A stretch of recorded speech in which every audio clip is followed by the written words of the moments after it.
Welcome to Heart Secrets.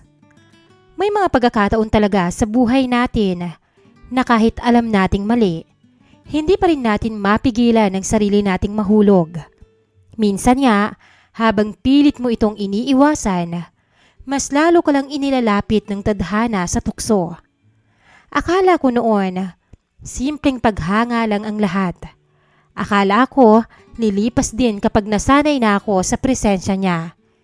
Pero habang tumatagal, mas lalo lang lumalalim yung nararamdaman ko hanggang sa dumating ako sa puntong gabi-gabi ko na siyang naiisip.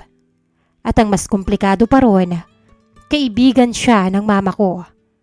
Magandang araw po sa iyo, Miss Hart. Ako po si Junjun, 22 years old.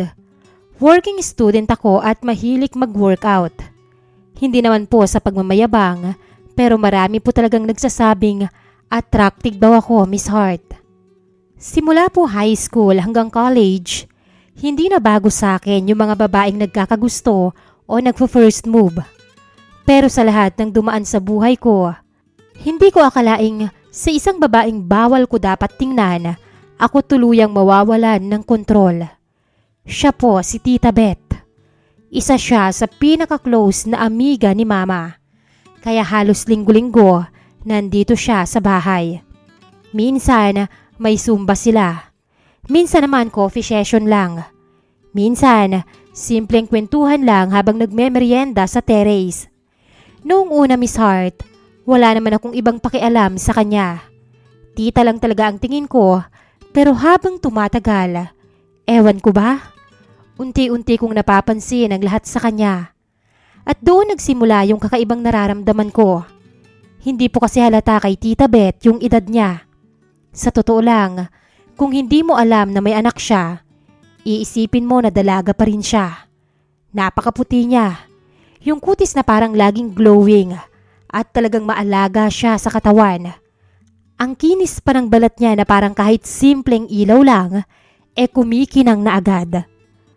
Ang katawan na balingkinitan, yung tipong klase yung dating, na kahit simpleng fitted shirt at leggings lang ang suot niya kapag nagsusumba sila nila Mama, litaw na litaw pa rin yung hubog ng bewang niya. Mahaba rin ang kanyang buhok na madalas ay nakalugay. At kapag gumagalaw siya habang sumasayaw, napaka-graceful tingnan ng galaw niya. Hindi rin nawawala yung amoy vanilla perfume niya na sa totoo lang ay naging weakness ko na yata. Minsan nga, kahit nakapikit pa ako, Miss Hart, alam kong dumating siya kapag naamoy ko na yung pabango na yon. At doon ko napagtanto na delikado na pala yung nararamdaman ko. Nagsimula akong gumawa ng paraan para mapansin niya. Kapag alam kong pupunta sila Mama sa garahe para mag-zumba, nag-workout talaga ako sa labas. Minsan nakasando pa ako. Minsan naman, kunwari bagong ligo para medyo basa pa ang buhok ko. At hindi ko naman ikakaila na napapansin ko ring tumitingin siya sa akin. May mga pagkakataong nahuhuli ko siyang nakatitig habang nagbubuhat ako. Tapos bigla siyang iiwas kapag nahuli ko na siya. Doon ako mas ginaganahan, Miss Hart.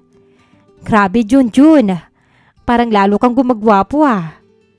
Yan yung minsang biro niya sa akin habang uminom siya ng tubig dito sa kusina. Hindi ko pa maipaliwanag. Pero parang buong araw kong kinilig dahil lang doon, Miss Hart. Dala lang po ng workout routine ko, tita. Kunwari kong kaswal na sagot. Hindi lang workout yan ha, sabi niya habang tumatawa. May nag-aalaga na sa'yo no? Naku, wala po. Talaga? Napangiti lang ako noon habang nakatingin sa kanya. At sa totoo lang, gusto ko na agad sabihin na siya lang naman ang dahilan kung bakit todo effort ako sa katawan ko. Simula noon, mas naging malapit kami, Miss Hart. Hindi halatang close sa paningin ng iba, pero may mga simpleng bagay na kaming dalawa lang ang nakakaintindi. Kapag nandito siya, lagi niya akong hinahanap. Nasaan ang poging si Junjun? Kapag ako naman ang naghahain ng pagkain sa kanila, lagi niya akong inaasar. Oh, bakit parang sa akin ka lang yata mabait? Tapos tatawanan siya nila Mama habang ako naman ay kunwaring nahihiya. Pero sa totoo lang, Miss Hart, unti-unti na akong nalulunod sa kanya. Hindi na simpleng pagkagusto yon. Parang gusto ko na nga lagi siyang kasama. Hanggang sa dumating yung gabing tuluyan akong nawalan ng kontrol. May despedida noon yung isa nilang amiga dito sa bahay namin. Siyempre, kumpleto silang magkakaibigan. May inuman, videoke, at maraming pagkain. At siyempre, ako na naman ang taga-asikaso nila. Pero kahit abala ko buong gabi, si Tita Beth pa rin ang laman ng mata ko. Naka-fit na dark red dress siya noon. Hindi maiksi, pero sobrang bagay sa maputi niyang balat. Tapos habang tumatagal yung gabi, medyo namumula na yung mga pisngi niya dahil sa wine. Mas lalo pa siyang gumaganda sa paningin ko. At hindi ko alam kung bakit pakiramdam ko noon, parang hindi rin siya mapakali kapag lumalapit ako. Junjun, pahingi nga ulit ako ng ice. Junjun, baka pwede mong dagdagan tong drink ko. Ako ang laging inuutusan niya. At ako naman, todo sunod sa kanya, Miss Hart. Bandang 11:00, isa-isa nang nalasing ang mga kasama nila. Yung iba gusto nang umuwi kaya nag-volunteer si Mama na ihatid sila. Naiwan kami ni Tita Beth sa sala. Tahimik ang buong bahay noon at ang tanging naririnig lang namin ay yung mahinang tunog ng electric fan at ang aming kanya-kanyang hininga. Nakaupo siya sa sofa habang hawak yung wine glass. Tita, tubig po. Baka po gusto nyo. Sabay abot ko sa kanya. Ngumiti siya habang tinatanggap yung baso. Salamat, iho. Umupo ako sa kabilang sofa pero maya-maya ay siya na rin ang lumapit. Bakit ba ang layo mo? Natatakot ka ba sa akin? Napangiti ako. Baka po kasi makagat niyo ko, tita. Napatawa siya ng malakas. Loko, anong makagat? Hindi ko alam kung bakit pero sobrang gaan niyang kausap nung gabing yon. Parang wala yung pagiging tita niya sa akin. Parang magkaedad lang kami. Napunta ang usapan namin sa love life. Naikwento niya kung paano siya niloko ng partner niya. Kung paano siya iniwan kahit ibinigay na niya ang lahat. At habang nagkukwento siya, napapansin kong naumumuo ang luha sa mga mata niya. At ewan ko ba, Miss Hart, pero nasasaktan ako habang nakikita ko siyang ganoon. Pero alam mo, Junjun, umaasa pa rin ako.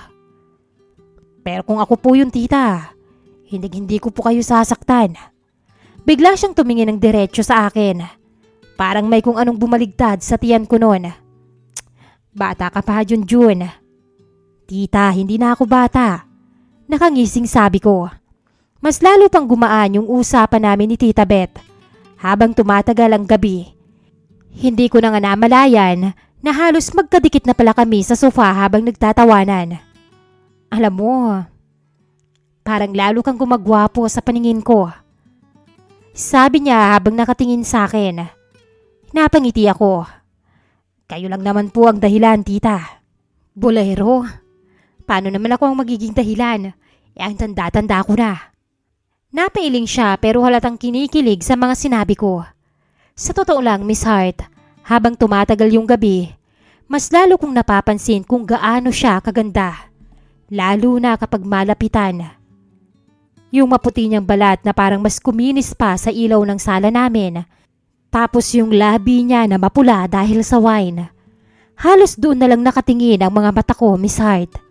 Kapag kausap kita, feeling ko bumabata ako. May kung anong init na dumaloy sa dibdib ko nang marinig ko yun. Sadyang bata po talaga kayong tingnan, tita. Napakaganda niyo po. At saka napakakinis niyo pa. Napatawa siya ng mahina. At saka sinabing, lasing ka na yata, Junjun. Abay hindi po. Totoo po ang sinasabi ko. Simula pa noon, kayo na talaga ang pinakamaganda para sa akin. Tumahimik siya. Tapos maya-maya ay hinawakan niya yung braso ko. Pakiramdam ko noon, may ibig sabihin yung mga tingin niya sa akin nung gabing yon. May nobya ka na ba, Junjun? Tanong niya. Wala pa po eh. Ha? Wala pa po talaga, tita. Napatawa siya pero hindi yung pang-aasar. Imposible. Totoo po, tita. Sa gwapo at tikas mo na yan, napakalabo namang wala ka pang babaeng napupusuan. Napakamot na lang ako sa ulo. Hindi ko po kasi gusto yung iba. Sino bang gusto mo? Aba, dumamubs ka na, baka maunahan ka pa ng iba. Hindi ko alam, Miss Hart, kung saan ako kumuha ng lakas ng loob, pero deretsahan ko siyang sinagot. Kayo po. Biglang natahimik yung sala. Pakiramdam ko, maririnig na niya ang tibok ng puso ko sa sobrang lakas. Akala ko nga noon, Miss Hart, magagalit siya. O sasabihin niyang bastos ako. Pero hindi. Nakatingin lang siya sa akin habang dahan-dahang ngumiti. Ano bang klaseng biro mo yan? Umiling ako. Hindi po ako nagbibiro, Tita Beth. Hindi ko alam kung gaano katagal kaming nagkatinginan noon. Pakiramdam ko noon, huminto ang oras. Napansin ko na hindi na normal yung tingin niya sa akin. May kakaiba na.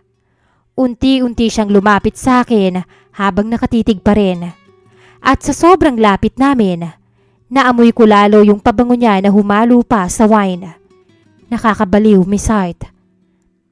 Junjun, mahina niyang sabi. At sa pagkakabigkas niya noon, sabay na lumapat ang labi ko sa kanya.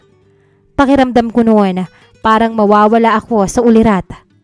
Pagkalayo namin, pareho kaming hingal at natulala. Sa totoo lang, gusto ko ulit siyang halikan.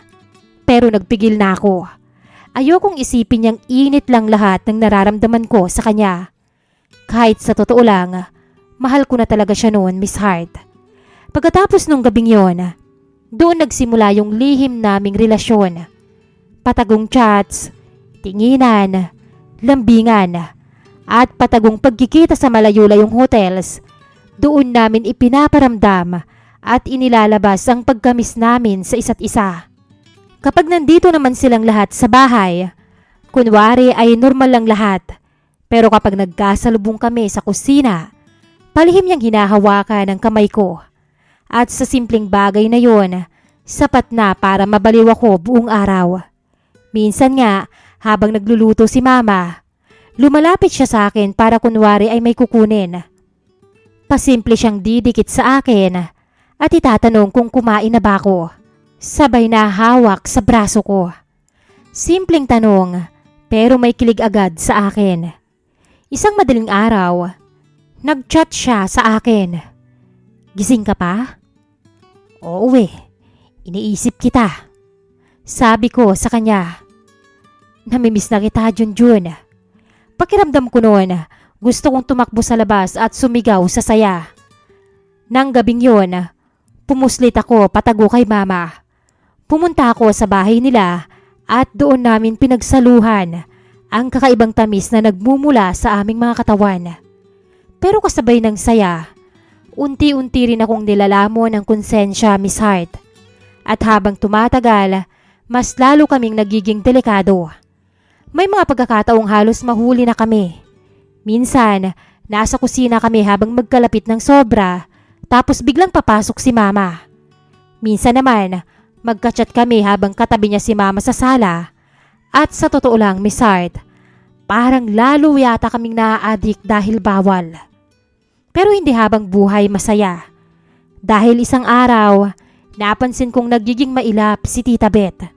Hindi na siya gaanong nagchat-chat. Minsan, sinisin niya na lang ang message ko. Hanggang isang gabi, pinapunta niya ako sa terrace para mag-usap. Paglabas ko, seryosong-seryoso ang mukha niya. Kinabahan agad ako. Anong nangyari, tita? Tanong ko. Tumahimik siya tapos huminga ng malalim. Hindi na yata tama, Junjun. Parang biglang bumigat ang dibdib ko. Bakit po? May nakaalam ba? Wala. Kaibigan ako ng mama mo. At baka masira ko yun pag nagpatuloy tayo. Mahal naman natin ang isa't isa, tita, di ba? Napapikit siya. Yun nga ang problema, Junjun. Mahal kita, pero natatakot ako. Hindi ko alam, Miss Hart, kung ano ang gagawin ko noon. Gusto ko siyang yakapin, pigilan, Pero pakiramdam ko kahit na anong sabihin ko, hindi sapat na laban para sa realidad. At mas lalo kong nasaktan nang sabihin niya yung bagay na hindi ko inaasahan. At saka Junjun, bumabalik na yung tatay ng anak ko. Parang gumuho ang mundo ko. Ano pong ibig niyong sabihin? Gusto niyang ayusin ang pamilya. Hindi ako makahinga noon. Pakiramdam ko, bigla akong nawalan ng laban. Mahal niyo pa po ba siya? Hindi siya umimik. At yung katahimikan na yun na yata ang pinakamasakit kong narinig. Hanggang ngayon po, Miss Hart, hindi ko pa rin alam kung ano ba talaga ako sa kanya. Naging panandali ang saya lang ba ako? O minahal niya rin ba talaga ako? Dahil sa totoo lang po, hanggang ngayon, hindi ko pa rin siya makalimutan. Kapag nakakaamoy ako ng vanilla perfume, bumabalik ang lahat sa akin. Yung unang tingin niya, yung gabing magkatabi kami sa sofa, at yung unang halik namin. Yung pakiramdam na kahit bawal, parang tama kapag kasama ko siya. Hanggang dito na lamang po, Miss Hart, at more power po sa inyong channel. Nagpapasalamat, Junjun.